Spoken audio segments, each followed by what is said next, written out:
As we're going to be finally closing out our core Bioshock storyline, we would love to bring you the 7 things we didn't know about Bioshock Infinite.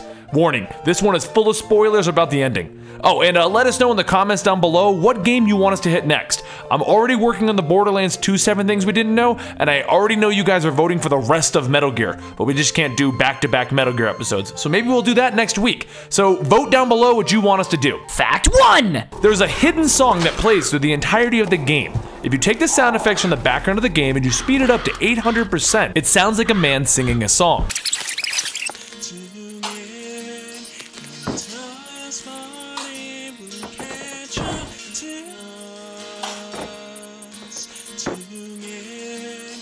At 1000%, it sounds like a woman.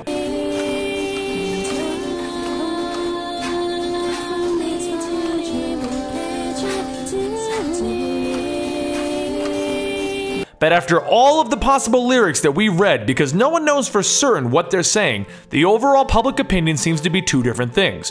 When time's folly will catch up to me, or multiple tracks of lyrics saying things along the lines of, time for me to drown, time will catch up to me.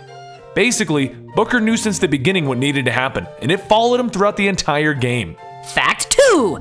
Just like watching The Sixth Sense a second time, you can catch so many things foreshadowing the plot and the ending to the game. Like this sign at the start of the game that says, "To thine own land shall I take thee," and since we know that Booker is Comstock, he's going to his own land. Or perhaps an early voxophone where Comstock wonders what happened to the man left behind at the baptismal pool. Or one of my favorites, in the Bank of the Prophet, Elizabeth explains that 50% of all the donations go to the Prophet, and Booker's response to that is, "I have to get me a job in the Prophet business." Did you guys find any good foreshadowing? List it down below because we could make a whole video on foreshadowing, and we kind of need to go to Fact 3! In homage to the first game, one of the opening lines is repeated.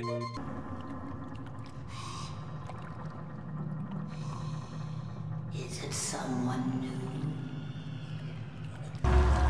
Is it someone new? Or how about this splicer during the DLC that Elizabeth accidentally calls in when she tears into the universe? Fact 4! Rapture is mentioned rather early in the game. Check out who made this record. That's all I got. There's nothing more to this fact. Fact 5! A fun theory that we're gonna go ahead and believe is that you are the 123rd Booker to attempt this mission. This is backed up by the Ludises talking about constants, such as the coin flip or the fact that he never rose, implying that there are 122 Bookers who have never helped row at the start of the game. But in an early interview, a fan asked Ken Levine if those commercials were the different attempts of Booker to save Elizabeth that he failed in. And Ken Levine said he really liked this theory, and that's probably what's going on. He didn't outright agree, but he definitely said that it's a possibility. Now, with the alternate reality theory, it basically looks like the Ludises are repeatedly trying this until someone can actually save Elizabeth and give her back her powers. We'll link a very long Reddit post down below that kind of goes into the significance of the 122 and the 123 numbers and how they're so important to the game and the fact that you are the 123rd Booker. Fact 6! The music of Columbia was stolen from the future thanks to the dimensional tears and rewritten for the proper era. The floating quartet sings the Beach Boys' God Only Knows, and on the boardwalk is Cyndi Lauper's Girls Just Wanna Have Fun, and there's also REM's Shiny Happy People. I didn't catch this one myself going through the game because of the fact that it's all made to fit the 1920s era. Kinda cool, isn't it? Fact 7! There's even more hidden messages, like right after you drink your first Vigor, there are some whispers and mumbles, and you kinda think it's just gibberish. But if you reverse that audio file, you'll get something that appears to say, Give me my Romeo. Slumbers shall die. Take him and cut him out. Hold back.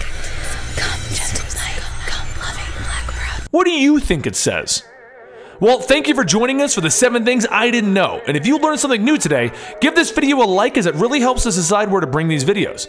And as usual, I'm Infected Crow for Eligible Monster, and I'll see you guys next time right here. Time for Bonus facts! The map of the Soldier's Field is modeled after the real-life Disney World. Early in the game, you can actually see Star Wars Revenge of the Jedi playing on a French theater. There's actually a fun little glitch floating around YouTube. Just check out what Columbia looks like when you fall off and the game doesn't catch you and restart. And that's everything. I'll see you guys next time. Let me know down below what game you want us to cover.